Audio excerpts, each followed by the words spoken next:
Heading 23 आणि paragraph शेवटचा आहे. अहम ब्रह्मास्मी हे ज्ञान झाल्यानंतर अपरोक्ष ज्ञान त्यालाच येऊन बागेत परोक्ष आणि अपरोक्ष. जेव्हा बुद्धी जागृत होते अज्ञानातून बाहेर येते, जडाचा जो भाव भिन्न होतो बुद्धीतून, जड भाव बाजूला जातो, आत्मभाव प्रवाहित होतो आणि दृश्य हे खोटं ठरतं आणि परमात्म्याचा स्पर्श होतो. अद्वैत साक्षात्कार अपरोक्ष ज्ञान म्हणतात. अद्वैत सिद्धी म्हणतात त्याला. अद्वैताची सिद्धी. अद्वैत म्हणजे आत्मा आणि द्वैत रहित अद्वैत. जिथं द्वैत नाही तिथं अद्वैत. अ म्हणजे आत्मस्वरूप, ज्या ठिकाणी त्याचं रूप आहे पण जगतामध्ये तो असून त्या जगताला चिटकलेला नाही. जगतात गेलं तो जात नाही. जगाचा आपल्याला जगताचा नाश आहे पण तो अविनाशी आहे, त्याचा नाश नाही. म्हणून अद्वैत साक्षात्कार झाल्यानंतर जगत भाव जगत दिसून असे सत्य तो संपत आणि मिथ्यात्व प्रगट होत.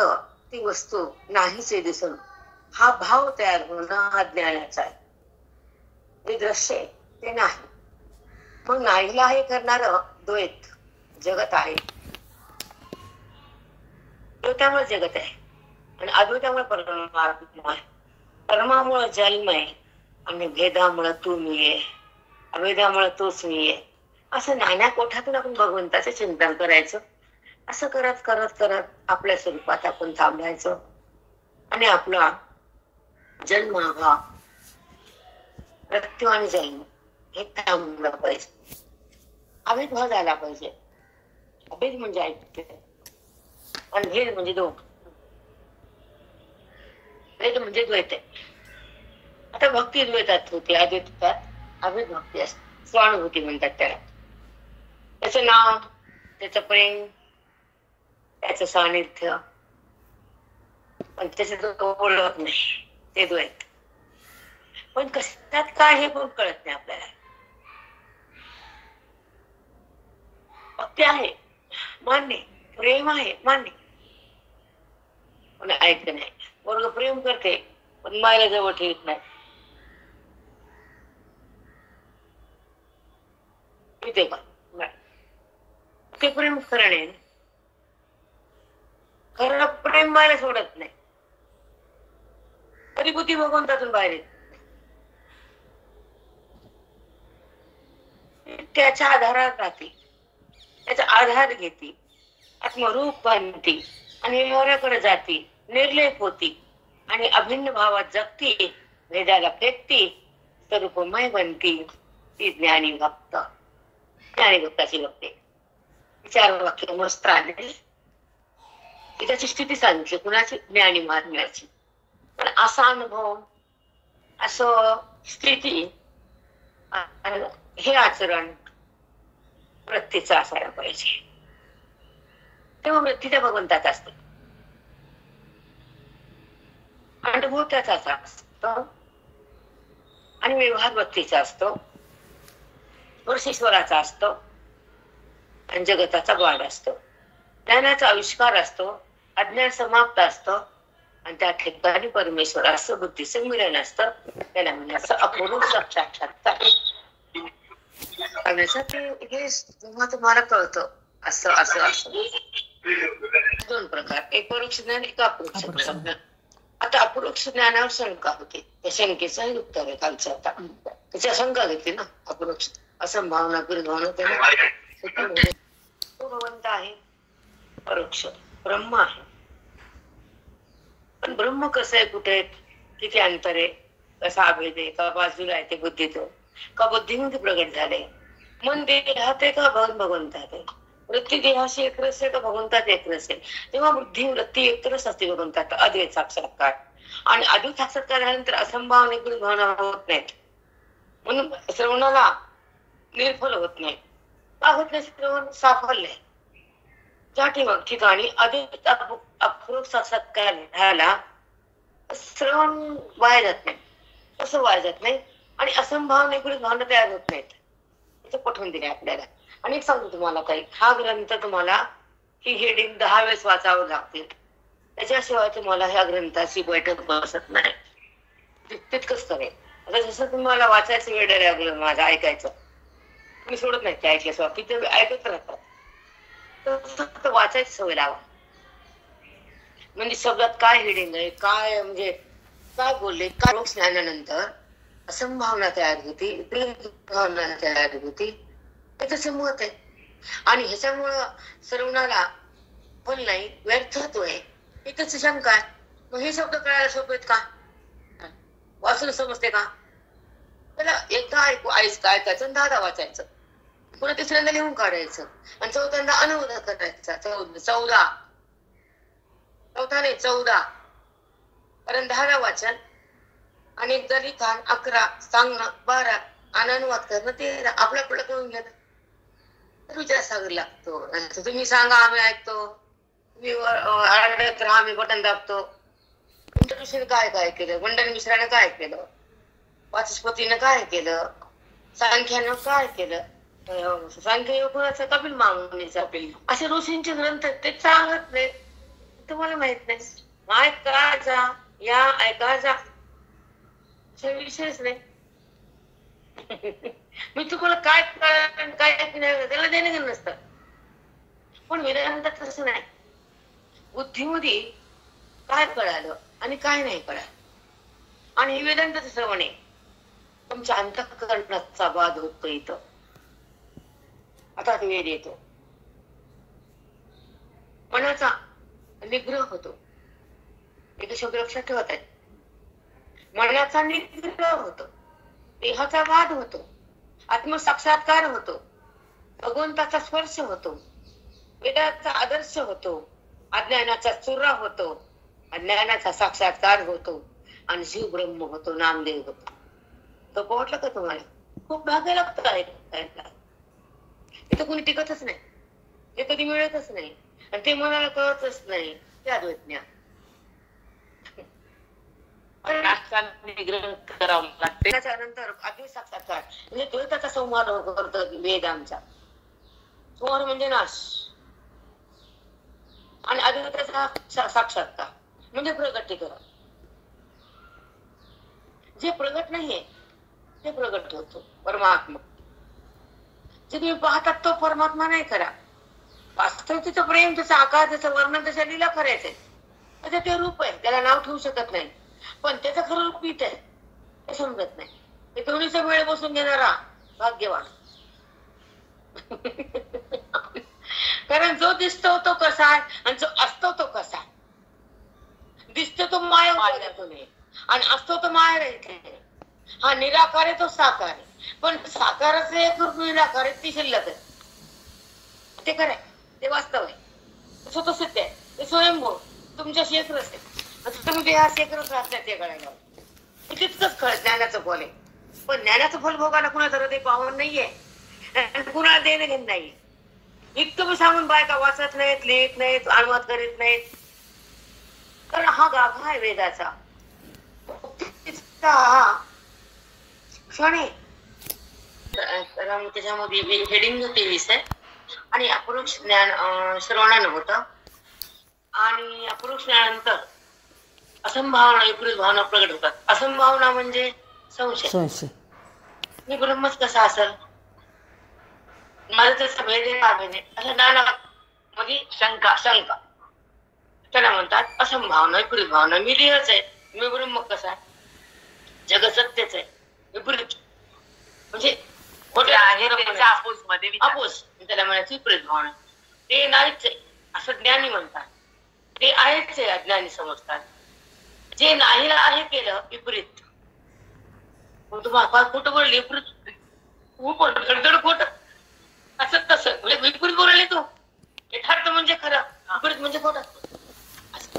मग ते म्हणतात अपरोक्ष ज्ञानानंतर असंभावनादी संभवत नाही, म्हणून श्रवणाधिकाने व्यर्थत्व होत नाही. हे म्हणणे बरोबर नाही. असे राजाला तुमचं म्हणणं बरोबर नाही म्हणते पूर्वपक्षी.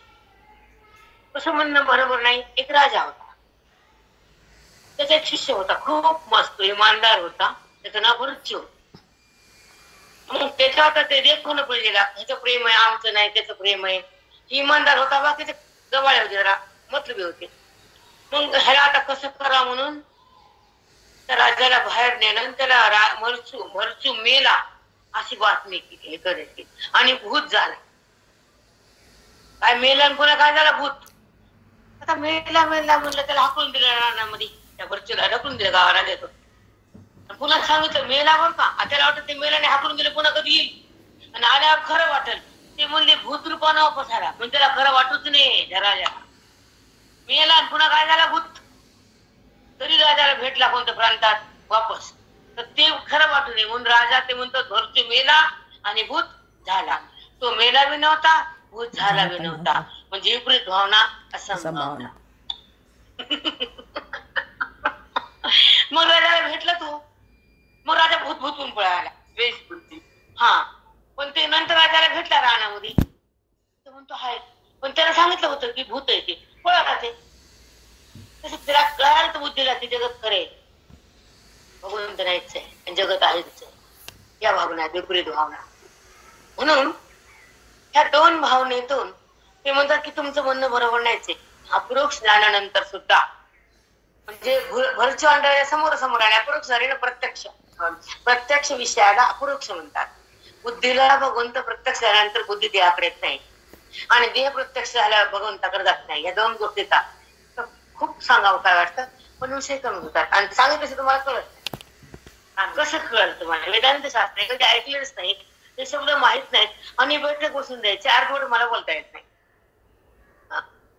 अभ्यास काय कळत नाही ना, पाय अभ्यास करत नाही, बटन दाबत बसतात. म्हणजे लिंक कोणते बटन दाबा? विकार थांबवावा लागतो, देहभाव सोडावा लागतो, आत्मज्ञानात जावं लागतं, बुद्धीला निग्रह करावा लागतो आणि श्रवणात यावं लागतं, साधूची संगती व्हावी लागते आणि मग भगवंताची भेट होती. आधी कसं होईल? आता मंदिरात गेले बघितलं घरी आला तर भेट आहे का? हे पण बोला लागते आम्हाला. भेट आहे कधी? ऐक्य म्हणजे भेट आहे, त्याची स्थिती म्हणजे भेट आहे, त्याची जाणीव म्हणजे भेट आहे, त्याचं कळणं म्हणजे भेट आहे, त्याची प्राप्ती म्हणजे भेट आहे, पाहणं म्हणजे प्रेम आहे आणि त्याची एकरूप होणं म्हणजे प्रेम रूप आहे. संपतच नाही ते प्रेम, हे कमी जास्त होत कधी होतोय नाही. मग ते मग असतात तर मग राग येते लोकांना. कोरोनामध्ये किती लोक बोलले देवाला, नाही बोलले बाप्पा संभवत नाहीत म्हणून प्रेरणाधिकांना व्यर्थत्व आहे म्हणणे बरोबर नाही. असं राजाला भरचूचे नेत्राने अपरोक्ष ज्ञान झाले असूनही भरचू मेला व भूत झाला ही भावना होतेच. भरचू समोर दिसायला पण ते म्हणतो भूतच आहे, कारण त्याला सर्व लोकांना त्याला भरून दिलं. तुमचा भरचू तुमच्या हाताखालचा मंत्री मेला आणि जरी दिसत भूत येते त्याला खरं म्हणू नका.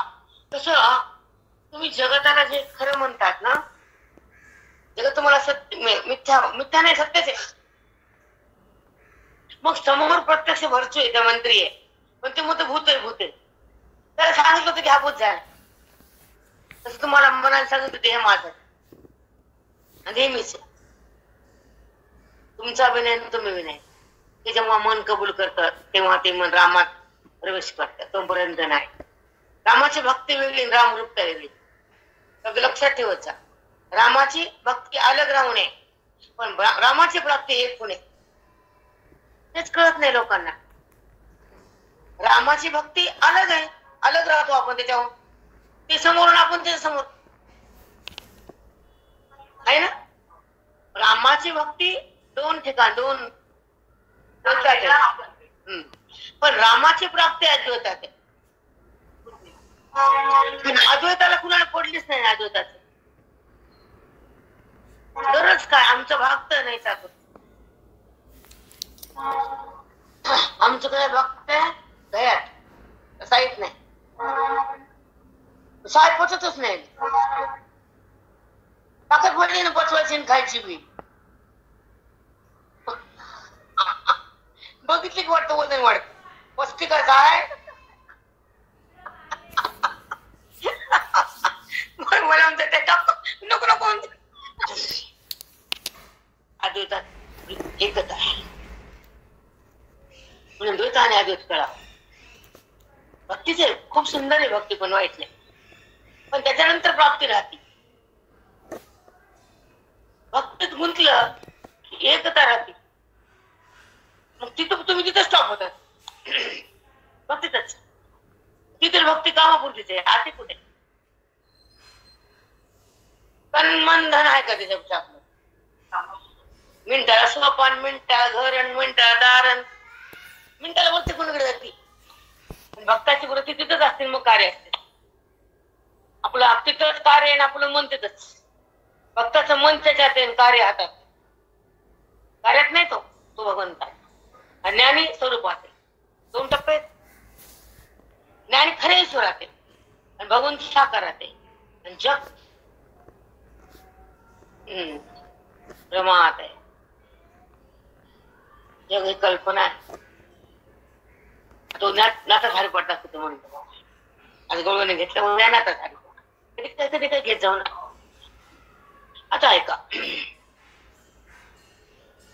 भरचो मेला व भूत झाला, विपरीत भावना होतीच. यावरून अपरोक्ष ज्ञानानंतरही असंभावनादी राहणे शक्य आहे.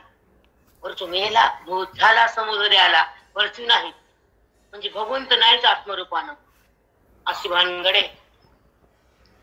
एकच सुट्ट्या, एकच बटन दाबलं, तू आणि मी. संसार तुम्ही ह्याच की नाही का? तुम्ही सुद्धा संसारात नाही की हो.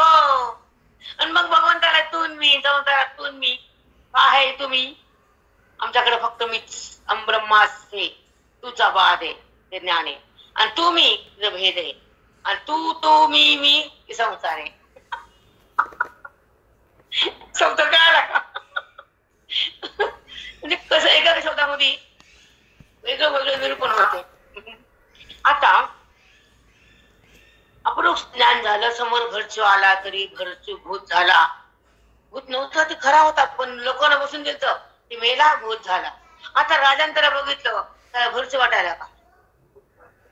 भूत वाटायला. म्हणजे प्रत्यक्ष भरचूला बघून बी राजाला संशय आला, विपरीत भावना झाली.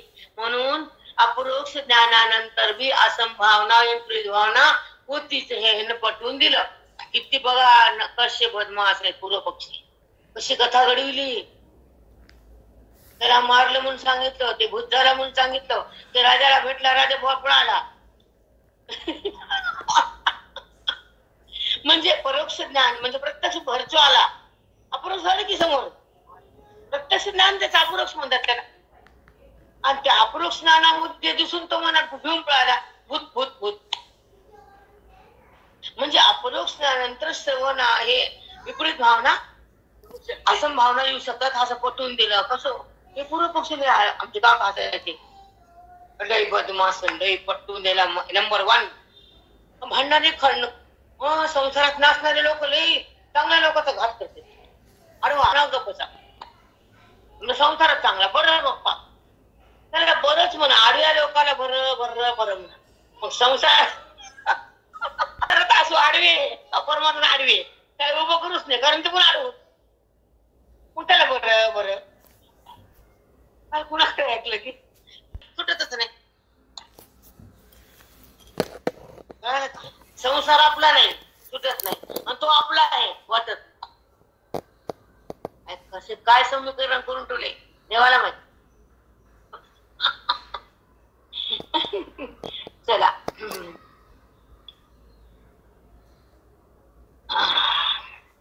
त्याप्रमाणे महावाक्य श्रवणाने जीव ब्रह्म ऐक्य ज्ञान झाले तरीही मी ब्रह्म नाही, मी मनुष्य आहे, अशा प्रकारची असंभावना भावना राहणे शक्य आहे. महावाक्याच्या साह्यानं जीव ब्रह्म ऐक्य ज्ञान जर झालं तरी मी देह आहे, मी जीव आहे, असा पुन्हा बुद्धीला संशय येतोच. म्हणून असंभावना भावना राहतातच. म्हणून तुमचे वेदांत वाक्याचे श्रवण हे निर्फल आहे आणि त्याला फल नाही.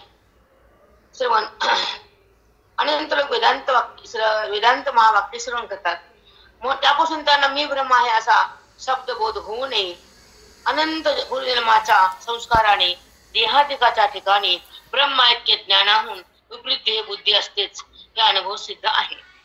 त्याने पटवून दिलं ज्यांना संताकडनं महावाक्याचं ज्ञान झालं. अपरोक्ष वेदाचं ज्ञान आहे जीवाला ब्रह्मरूप करणं, बुद्धीला शिव करणं, अंतःकरण यातून भिन्न होणं आणि त्या चारी वृत्तीचा ईश्वरामध्ये समर्पण होणं, एकरूप होणं ईश्वरात. आपल्या वृत्ताने हात आहेत म्हणून भेद आहे. आपण भगवंतापासून दूर आहे पण भेद आहे. आपण संसाराच्या जवळ आहे म्हणजे खोट्याजवळ. आपण भगवंताजवळ म्हणजे अप्रोक्ष साक्षात्कार. बुद्धी आपण म्हणजे बुद्धी, आणि आपली बुद्धी देहाजवळ म्हणजे अप्रोक्ष नाही, द्वैत आहे. आणि भगवंताजवळ म्हणजे अद्वैत. मग अद्वैत हे ज्ञानानं होतं आणि द्वैत हे भक्तीने येतं. संसार कर्मानं होतं, श्रवण हे पुण्यानं मिळतं. मोक्ष महावाक्याने मिळतो आणि श्रवणामध्ये गुरुच्या साह्यानं मी कोण कळतं मनाला. मन पावन होतं, ईश्वरामध्ये राहतं, देहातून भिन्न होतं, श्रवणाचं बल हातात येतं आणि ह्या जन्मामध्ये मनुष्याचं मनुष्य पण जाऊन ब्रह्म पण येतं. हे फल आहे वेदाच्या श्रवणाचं. 10 मिनिटं का होईना श्रवण भेटावं, 15 मिनिटं होईना भेटावं, कारण आयुष्याचा तो काळ सफल झाला आजच्या वेळाचा. आपण अनुसंधान केलं, भगवंताचं ध्यान केलं, त्याचं बुद्धीला तो कळाला आणि बुद्धी भगवंताकडे चालली. मिळाल्यानंतर जशी गंगा वाहत वाहत जाते आणि समुद्रात टेकूस तर व्हावंच लागतं, तसे त्याची प्राप्ती हुस्तर ऐकावंच लागतं. सेम टू सेम गंगा वाहतीच ना रस्त्यानं, पण जोपर्यंत तिला समुद्र मिळत नाही त्याला व्हावंच लागतं. तसं तोपर्यंत बुद्धीला परमात्मा मिळत नाही त्याला तोपर्यंत तिला त्या भगवंताचं ऐकावंच लागतं. आणि जेव्हा परमात्मा मिळाला, ऐकलं का न ऐकलं का मिळत नाही. हा एक रूप होतात, पण श्रवणाच्या माध्यमातून एकच आहे. वेदाच्या साह्यानं, गीतेच्या बोधानं, माऊलीच्या ज्ञानानं आणि ओवीच्या शक्तीनं मन राममय होतं आणि भेदाचा नाश होतो आणि अभेद प्रगट होतो आणि त्या ठिकाणी स्वतःसिद्ध परमात्मा प्रगट होतो, जिथे मनाचा संयोग होतो परमात्म्याशी.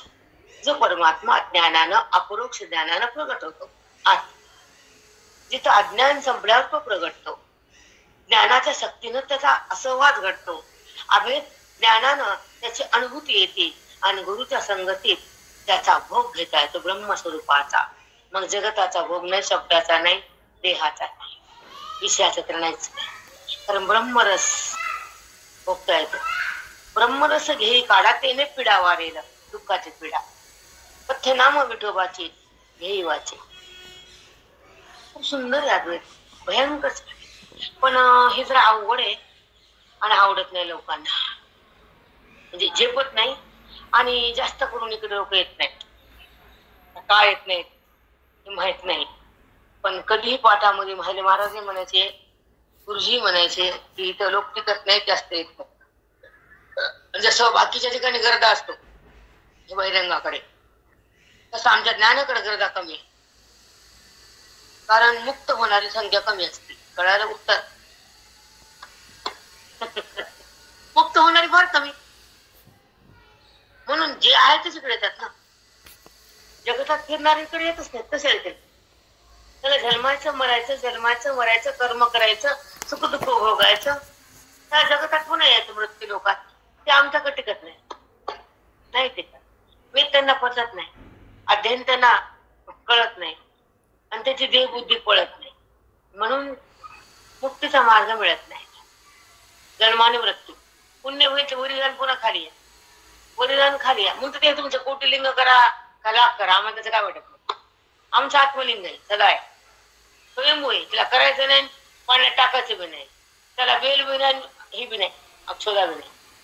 त्याला मनाच्या अक्षरा व्हायची आणि बुद्धीने पाणी घालायचं बोधानं, आणि त्याला अप्रगट असं प्रगट करायचं आणि त्या ठिकाणी मनाला एक करायचं. ही आरती आहे. कळतच नाही पण लोकांना, करायचं टाकायचं, कामून करायचं, कामून फेकायचं, काही कळत नाही. आमच्या स्वयंलिंगाला करायची गरज नाही, जाण्याची गरज आहे, कारण तो आहे त्याला काय करायचं आहे. भात शिजलाय पुन्हा शिजवायचा का? खायचा. मग आहेला किती करायचं पुन्हा पुन्हा पुन्हा पुन्हा पुन्हा पुन्हा पुन्हा पुन्हा. आता तर सध्या अवडंबरले झाले त्या फोनमुळे, झाले की नाही. आता पुढचा एक हेडिंग येते म्हणजे आपलं पूर्ण होते. आता ज्या महावाक्यापासून अपरोक्ष झाल्यावर असंभावना भावना नसतील त्या श्रवणाधिकाची जरुरी नाही. जर अपरोक्ष ज्ञान झालं तरी असंभावना भावना नाही तर पुन्हा श्रवण करावं, म्हणजे त्या भावना एक तुम्हाला भावना होत नाही. आणि जो निष्फळ पंच ब्रह्मानंदाचा अनुभव घेतो आणि ज्यास महावाक्यार्थ ज्ञानानंतर असंभावना भावना असतील त्या ब्रह्मानंद प्राप्त होत नाही. ब्रह्मानंद प्राप्त होत नाही, त्याला मुक्ती होईल पण तो आनंदात जाऊ शकत नाही. म्हणून त्याने त्या निवृत्त होण्याकरता श्रवण मनन करणे आवश्यक आहे. म्हणून श्रवणाधिकांना व्यर्थता कधीच घडत नाही हे सिद्ध झाले. अशा प्रकाराने ज्ञान प्रतिबंध निवृत्तीद्वारा श्रवणादी ज्ञान साधने आहेत, साक्षात नाही. श्रवण ज्ञानाला प्रतिबंध करणारी विपरीत भावना असंभावना निवृत्त करण्यासाठी आहे, साक्षात श्रवण नाही. महावाक्य त्या भगवंताला प्रगट करणार आहे आणि त्याच्या ऐक्यानंतर सुद्धा ही विपरीत भावना असंभावना जर झाल्या, मी ब्रह्म कसा असू शकेल, तर मग पुन्हा पुन्हा सातत्याने श्रवण करायचं, मनन करायचं. मग असंभावना होत नाही, विपरीत भावना येत नाही आणि मन देहाकडे राहत नाही आणि बुद्धी भगवंतातून निघत नाही. ऐक्य सतत भोगता येतं आणि भेदातून मन बाहेर जातं, भेदच नष्ट होतो, अभेद स्पष्ट होतो, जीवात्मा परमात्मा होतो. अज्ञानाचं फळ हातातच येतं. ह्या जन्मात आमचे काका म्हणायचे, ह्याच दिव्याचा डोळा पाहिला मुक्तीचा सोहळा. तुमचे पुण्यकर्म मेल्यावर असतात, जे तुम्ही पुण्य करतात त्याचं बोल तुम्हाला आता नाहीये, पण मुक्ताला ज्ञानीवंताला ह्या देहात मिळतं फळ. त्याला वर द्यायची गरजच नाही आणि त्याला वरी पुण्य येतच नाही. हा तेवढाच सिद्धांत कराय. ज्यांनी पुण्य केलं, कर्म केलं, दान केलं, धर्म केलं, काय माते दगड काय काय काय केलं, त्याला वर जावं लागते, पुण्य भोगावं लागते, पुन्हा खाली यावं लागते, पाप भोगावं लागते. मग आम्हाला पुण्य नाही भोगायचे, पाप नाही भोगायचे, देहात बी नाही यायचं, जन्माला पण नाही जायचं, तर मग ज्ञान करायचं.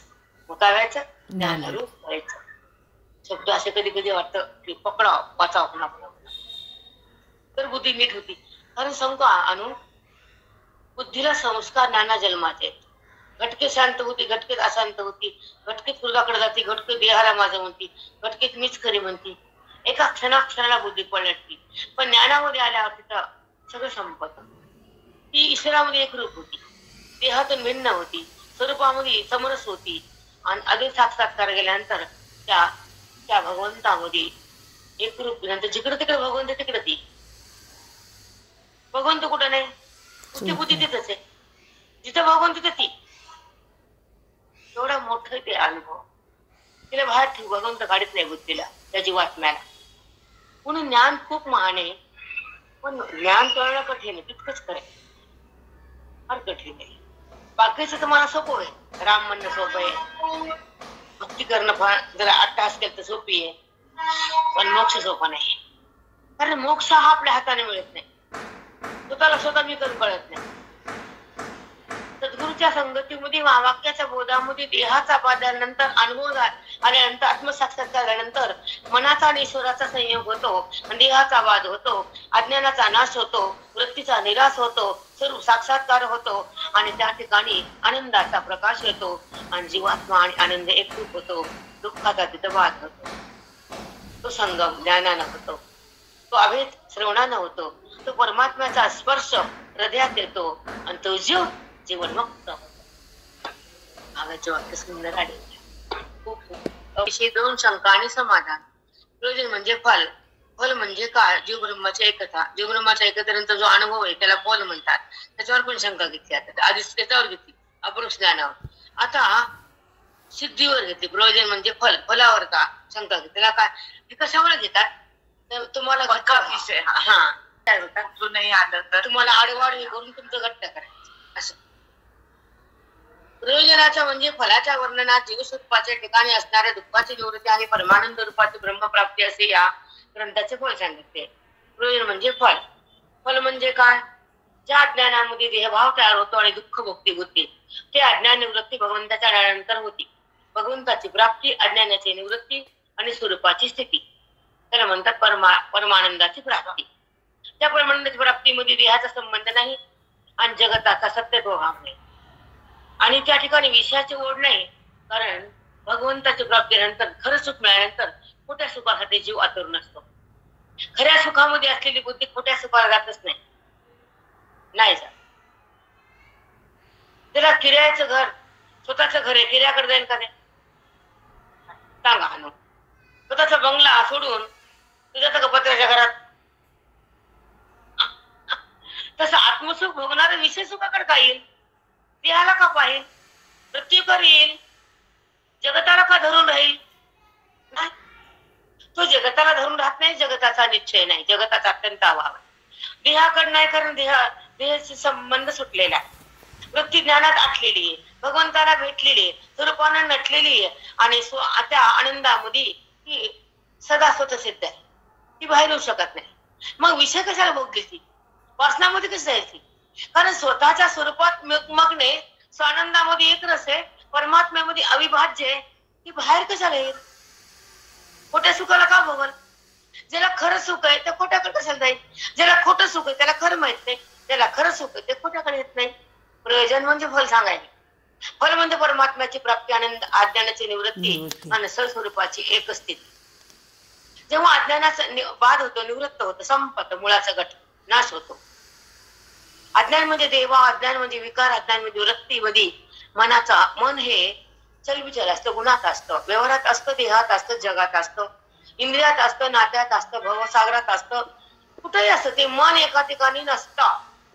पतिव्रता एका ठिकाणी, व्यभिचारी नाना ठिकाणी. समजून घ्यायचं, जास्त बोलता येत नाही आम्हाला. पतिव्रता जाते का ना 10 ठिकाणी? जात नाही ना. तसं ज्ञान एकाच ठिकाणी. उदाहरण दिल्याशिवाय जमतच नाही, काय करणार आम्हाला? नाना ठिकाणी पतिव्रता नसतेच, तसं वृत्ती नाना ठिकाणी संबंध करत नसतीच, कारण ती नावेदात असती, भगवंतापाशी असती, एक रस असती, जीवनमुक्त असती, आदेश साक्षात्कार असती. ती भिन्न होतच नाही, कारण जिथं तिथं गेली तिथे तिथं ठेवतीलच. कुठं जागच नाही त्याला भगवंताशिवाय. अभेद साक्षात्कार म्हणते त्याला. खरंच हे विचाराच्या म्हणजे फलाच्या वर्णनात जीवस्वरूपाच्या ठिकाणी असणाऱ्या दुःखाची निवृत्ती. फल म्हणजे सुख, फल म्हणजे आपण काय करायलो, ऐकायलो. श्रवण म्हणजे वेदाचे ज्ञान, आमचं आम्हाला ज्ञान आहे. मी कोण हे कळणं म्हणजे ज्ञान आहे. देह मी म्हणजे अज्ञान आहे, आणि तो आमच्या सोबत आहे, तो परमात्मा आहे, आणि त्याची जाणीव जीवनमुक्त आहे. त्याचा अभेद ब्रह्माक्त आहे. शब्द कसे येतात ते पकडावं लागतं. एका शब्दाला स्वारस्य शक्ती. म्हणून जीव स्वरूपाच्या ठिकाणी असणाऱ्या दुःखाची निवृत्ती. जीव म्हणजे बुद्धी. बुद्धीला सतत होणार दुःख, शब्दाचं, नात्याचं, देहाचं, संसाराचं दुःखच आहे ना. आधी पोरग मोठं होईना, आधी पोरगच होईना, पुन्हा मोठं होईन, पुन्हा नेट निघणं, पुन्हा शाळेत जाईन, आता शिकलो तर डिग्री येईन, दुकान टाकलं तर बायको येईन, आली तर नांदन. आता लग्न झाले, आता कशी निघते की सासू आधीच अर्धी होती. तुम्हाला सुख आहे, पण ज्ञानाला सुखा वाचून नाही आणि संसार दुःखा वाचून नाही. म्हणजे आता ऐका, फलाच्या वर्णात म्हणजे जीवस्वरूपाच्या ठिकाणी जो जीव आहे, दुःखाची निवृत्ती आणि परमानंद रूपाची प्राप्ती, ब्रह्मप्राप्ती असे या ग्रंथाचे फल सांगितले. दुःखाची निवृत्ती म्हणजे अज्ञानाची निवृत्ती आणि आनंदाची प्राप्ती म्हणजे भगवंताची प्राप्ती, असं तुम्ही फल सांगितले. ठीक आहे, हे प्रयोजन आहे. परमानंदाची प्राप्ती, अज्ञानाची निवृत्ती, स्वरूपाची प्रती, हे काय आहे? फल आहे वेदाच्या श्रवणाचं. आता अशी या ग्रंथाचे फल आहे. या फलास मोक्ष असे म्हणतात. परंतु अशा रीतीने मोक्ष प्रयोजन घडणे शक्य नाही, कारण सर्व वेदवाक्य जीवाच्या परमानंद स्वरूप प्रतिपादन करतात आणि वेदांत मध्ये त्याचा स्वीकार करतात. वास्तविक अप्राप्त वस्तूची प्राप्ती म्हणजे योग्य आहे, नित्य प्राप्तीची वस्तू प्राप्ती म्हणजे संभवत नाही. म्हणजे अप्राप्त वस्तू प्राप्त करावी. तुमचा आत्मा तर प्राप्त आहे, कशा प्राप्त करायचा असं त्यांनी शंका घेतली. उद्या शंका पूर्ण करू, अर्धा झाला, अर्धा उद्या करू. विषय खूप सुंदर उद्याचा, खूप छान. म्हणजे ही वस्तू नित्य प्राप्ती ना, त्याला कॉन्शियल मानते विषय कळतो, आणि अर्धवट बोलतो विषय कळत नाही, त्याला शेंडा नाही बोल नाही, बोलण्याला अर्थ पण नाही. निवृत्तीची निवृत्ती सिद्धांत प्राप्त आहे, त्याची काय प्राप्ती? जे अप्राप्त ते प्राप्ती करा, हा संशय घेतला, त्याचे निरसन उद्या होते. चला, कुंडली गुरुदार विठ्ठल ज्ञानदेव पंढरीनाथ भगवान की जय. माऊली ज्ञानेश्वर महाराज की जय. साधू संतांनी की जय. सर्वांना